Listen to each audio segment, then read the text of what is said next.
John is looking for a dealership in Phoenix because our check engine light went on. They fixed the leak. One of the handles, I think it was the black handle, had snapped off. The tires are overinflated and hit a tree. We have 1,300 miles to drive to get to Austin, Texas, but we have probably 8 or 9 days to do so.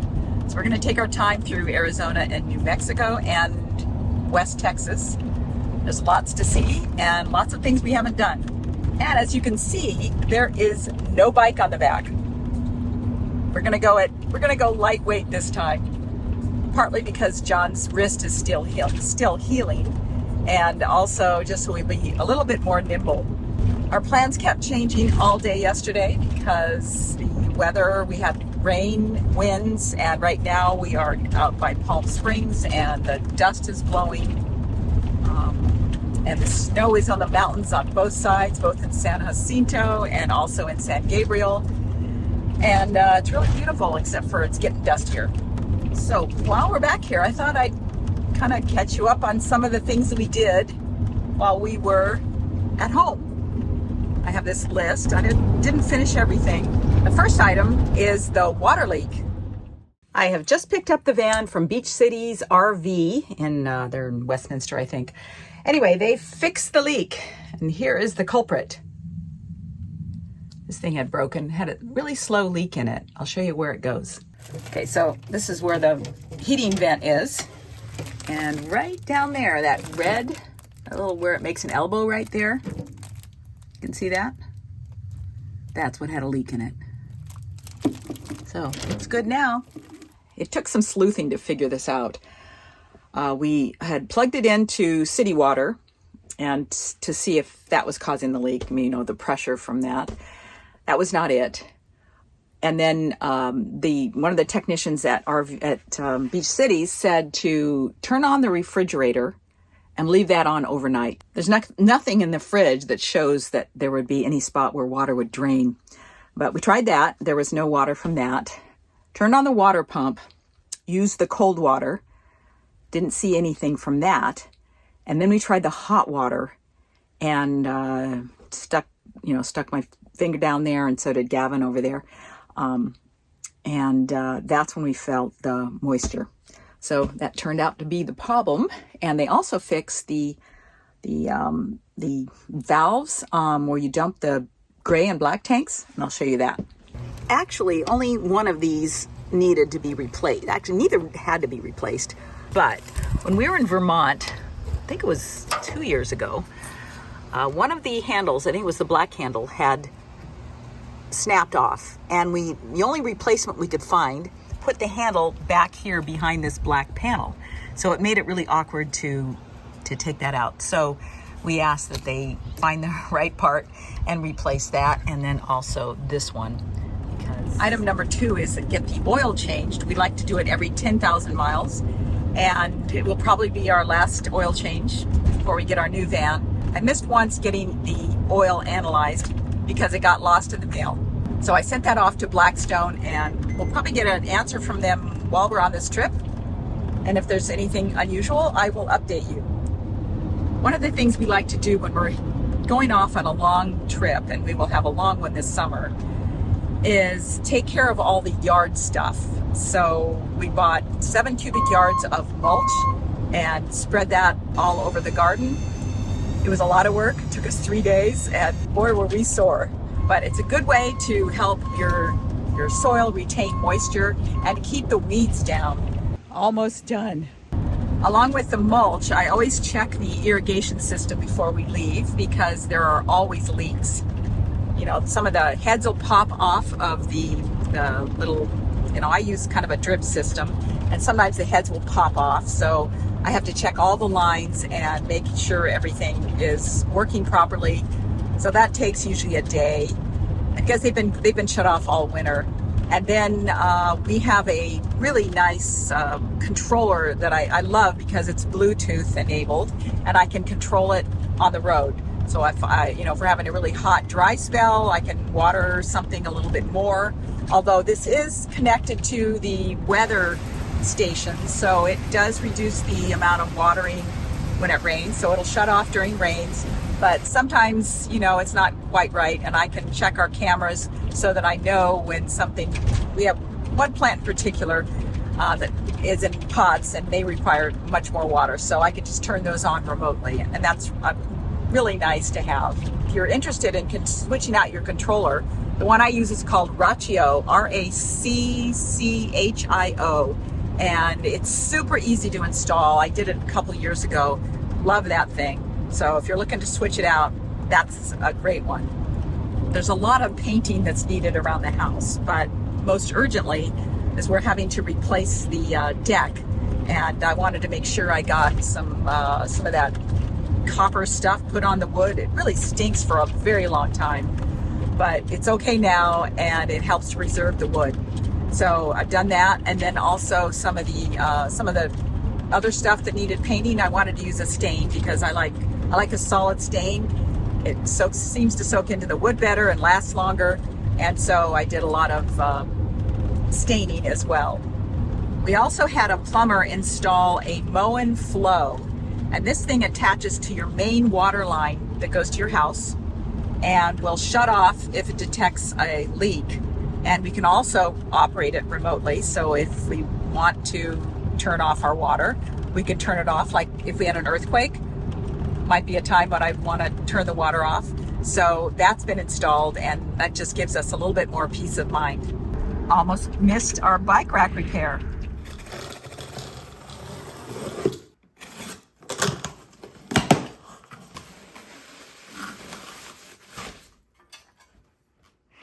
Last summer when we were in Tahoe, John forgot to put the pin down on the bike rack, and it was luckily a very quiet road. The rack came out from the hitch and hit a tree. Didn't do any damage to the bikes, but the rack got slightly bent and made it a little bit harder to put it to adjust this part. So John ordered another one. This is how it's supposed to work. And this is the way the broken one's working.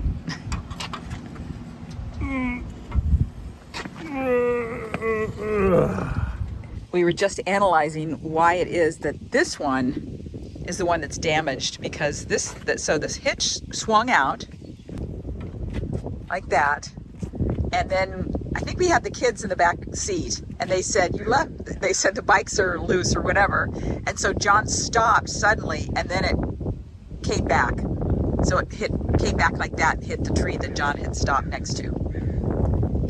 We were just amazed that the bikes weren't broken. I should ask you if your knees are killing me. Have they gotten? They're gotten better though since the crash. It's the crash. Oh. Like the crash on net 29. The replacement part was $100. That included shipping. Old man's getting up. Oh, there's the washer. That's the best part of the whole replacement, was watching me get up. Yeah. Okay, now we're going to take the rack off, put it in the garage so that we can take the car in for an oil change. But you can see how it got tweaked. It's really crushed up here. It gets bigger back here. But we're going to save the hardware. I'm cleaning up his bike, but he got a new bag for it, which I thought you guys would be interested in if you have an unusual shape. Where'd you get that? From Poland. On Etsy. So somebody on Etsy will make a custom, actually you tell them the bike you have, yep, and they'll make a bag for it. But you had to remove the water bottle cage. That's correct. And he had them actually, and you told him to put two zippers on, one on each side, and then it holds on with the Velcro. And we're going to give it a try on this next trip. What it does, it takes the bag off the handlebars, which allows you to use lights and all this other stuff a little more simply and easily. And if it works out, I'm going to get one too. Yeah. And then finally, the last thing is the hinge on this cupboard. We're, not happy with the hinges that came with the rig. They have to be tightened all the time. I asked some people on the Pleasureway owners group if they had any recommendations, and it's a really nice resource and people gave recommendations. But when we were at the rally, we met up with another couple we've met before. It's I think it was Don and Lori, and Lori showed me the hinge that they have in their cabinets. It's a spring hinge, and so she didn't have a link, and I had a really hard time finding it because I didn't know exactly what it was called. And I used Google Images, and that was somewhat helpful. I finally found it, and it's actually a hatch hinge used in mostly the marine industry, I think. So I installed that. I thought for a second I had gotten the wrong size, but it's kind of, you can kind of put it almost anywhere. So that was really an easy install, and I'm liking it. So, I may switch out the other ones or maybe not. The other ones are working okay. It was just this back one that was always giving us grief. So those are the updates. So while we were gone, we did a lot of other things, including lots of walking, and the flowers are out, so I'm kind of going to miss that.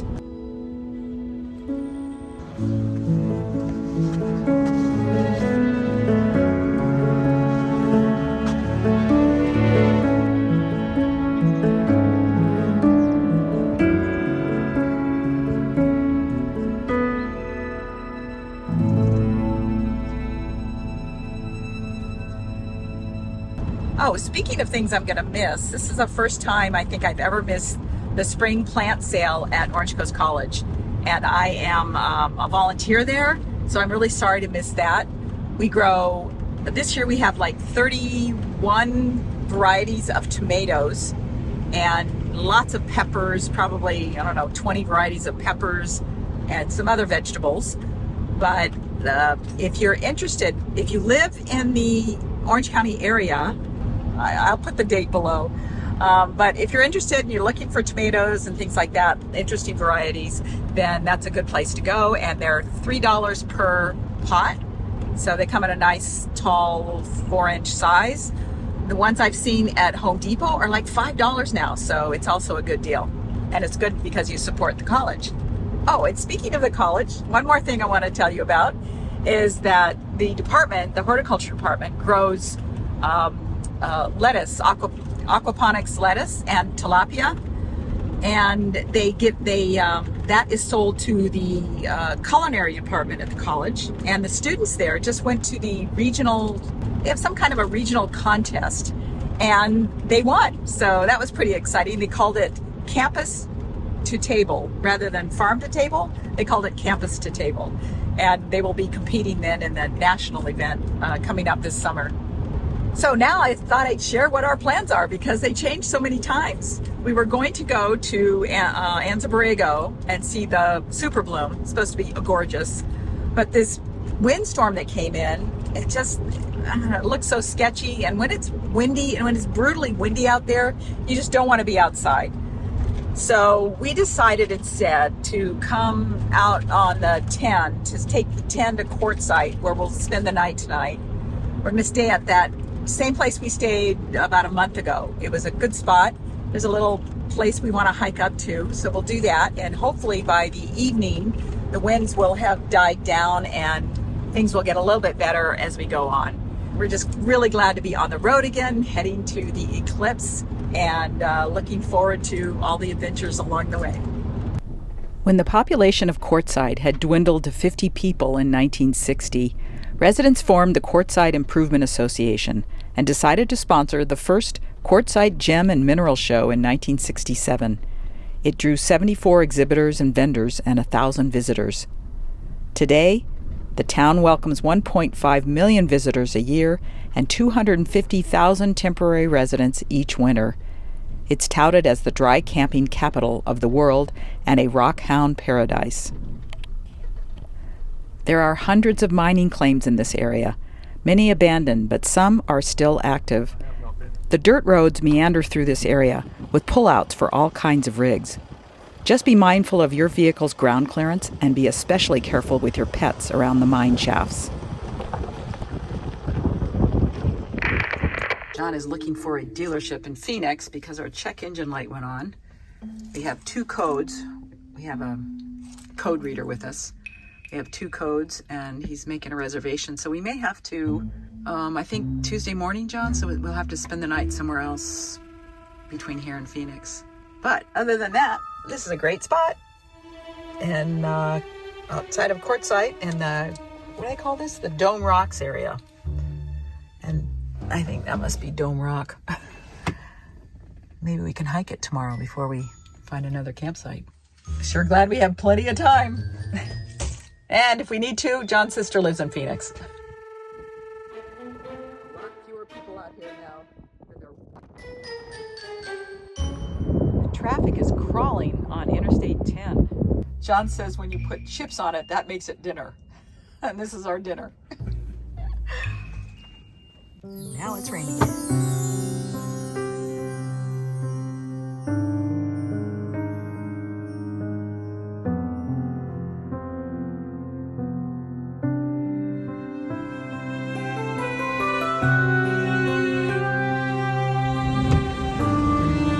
Look at that full moon.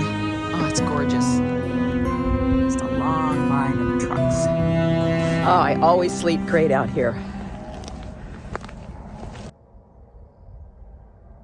We're gonna hike up. I don't know if we can get to the top of the dome up here, but we can get to the mine. There's a mine shaft up there, and then there's more mining over that way. So hopefully those people in that van don't have a dog. Or at least maybe it's a nice dog. It's a chihuahua. An ankle biter.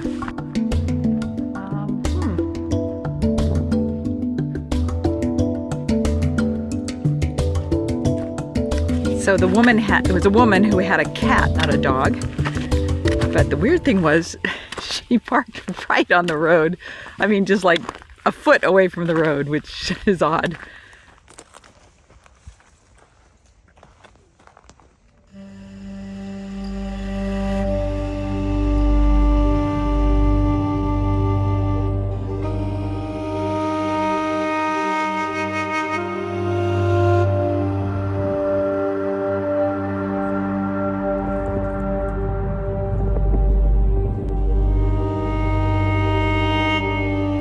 Very steep. There are 10,000 million rocks out here. She gonna stop, pick one up. I'm just looking at it. I'm not taking it.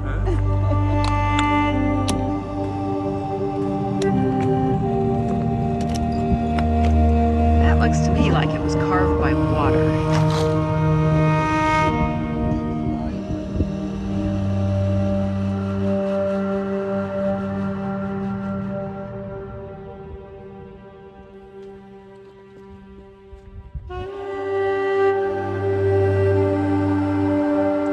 Called a fairy duster. I guess there is some timber there, but that is so deep. Wow. Wow.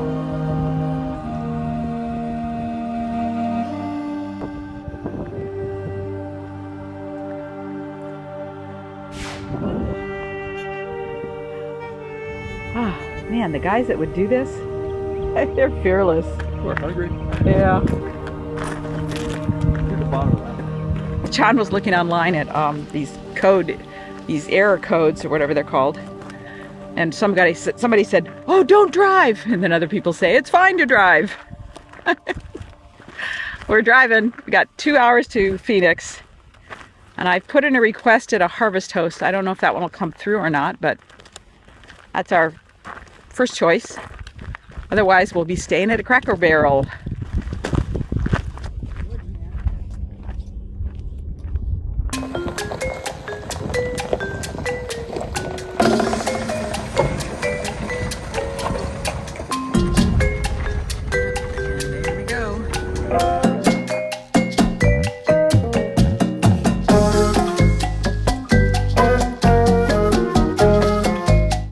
Just realized that the tires are overinflated in the front. They're at 70 and they're supposed to be at 49.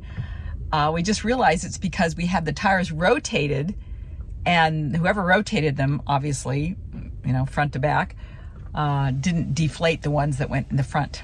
So he's doing that now. And hopefully that will make the ride a little bit smoother, because the potholes are terrible.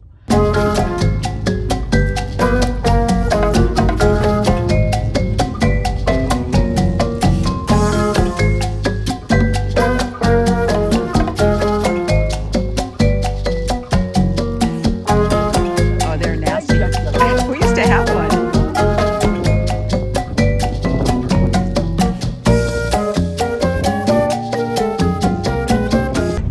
We lucked out. Big Bob's Big City Barn, I think that's what it's called. They have approved us for one night. So we're heading down there.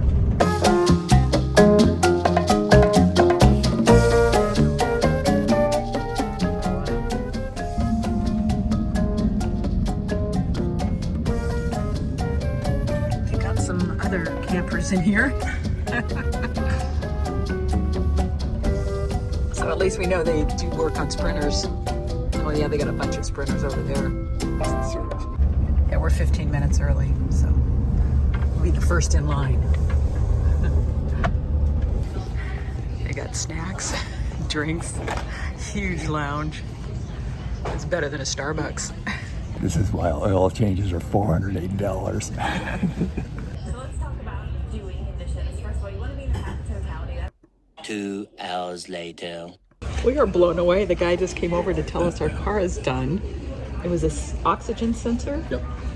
No charge.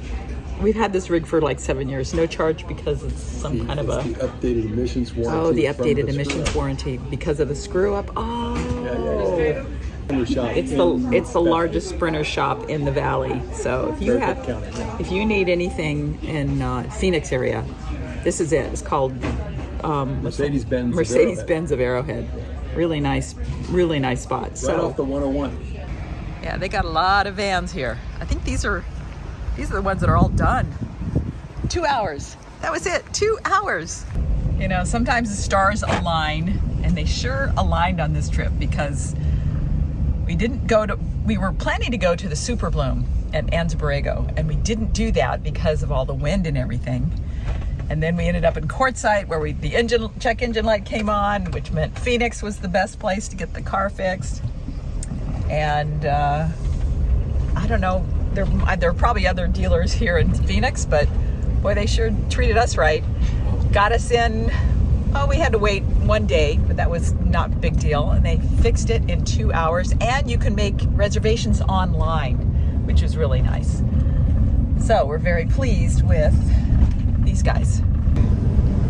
Very nice shop. Look at all those sprinters on the roof. Wow. We're still saying wow. The other thing about this particular sensor is that after 500 miles, you will not be able to drive. So we were less than 200 miles from when it turned on to Phoenix, we were probably 200 miles. And then once you hit that 500 miles, you get how many starts? 16 starts before you have to get towed. So you really do have to find somebody who can fix it. We asked this guy about the B20, and he's been working at this place for 22 years. He's never heard of the fact that Mercedes claims they will not warrant the engine if it's run on B20. And he's never seen any issues with the use of B20. So we're not going to worry about it anymore. But he does agree with us that it's good to change your oil every 10,000 miles, not 20,000. I don't think we've ever seen a hatchery truck before. We are coming on to Bocacho Peak, and we're going to stop and see if they have any space available. Nope, they're full. It's nice when they tell you at the entrance, yes. Isn't it? Back on the highway and on to the fairgrounds. See if we can get a spot there.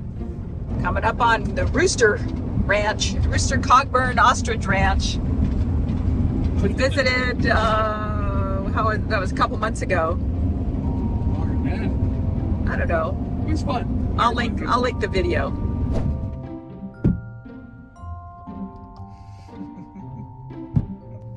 I hope you all have partners that make you laugh. You see the weirdest things on the road. There's a truck ahead of us carrying trusses that are sticking way beyond his lane. Amazing they allow that without some kind of a escort. They do not take reservations here, In half a mile, turn left. but they have over 300 sites, so we're really hoping they've got something, and I think it's $40. Building with the red roof, he said. They only have 50 amp, so you want to make sure you have your dongles with you. Always. 20 amp too. Oh, they have 20 amp, so we could always do that too, because we do carry an extension cord. John reminded me that this is actually only the second time we've used it, but we had to buy two because we bought one in case this happened, but didn't have it with us for the first time that it happened. Oh boy, live and learn. Look at that sky. John has gone off to shower, so while I'm alone, I'm going to get everything ready for dinner tonight. And this last week, Owen and Lynn at Van Trekking Lifestyle, Lynn made pizza in a toaster oven. No, not a toaster oven. Lynn made pizza in a toaster. And I'm going to do something similar, but I'm going to do it in this because we don't have a toaster. And she recommended that the best pepperoni was from Boar's Head. So we stopped at the store, bought some of that, bought some mozzarella cheese and some tortillas. And I have pizza sauce.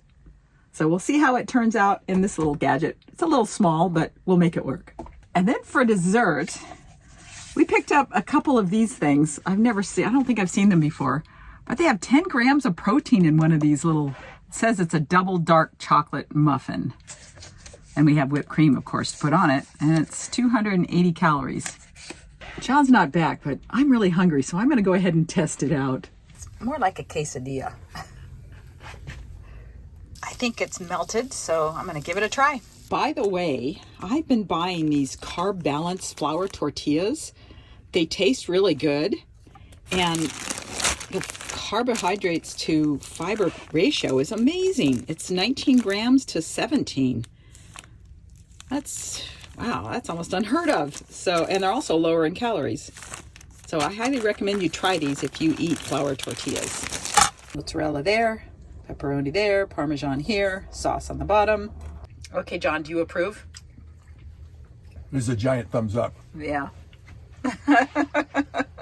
This one's been cooked. This one hasn't. I think it tastes a little bit like a chocolate pancake. Open mouth, insert spoon. That's good. You like it? That's good. Okay.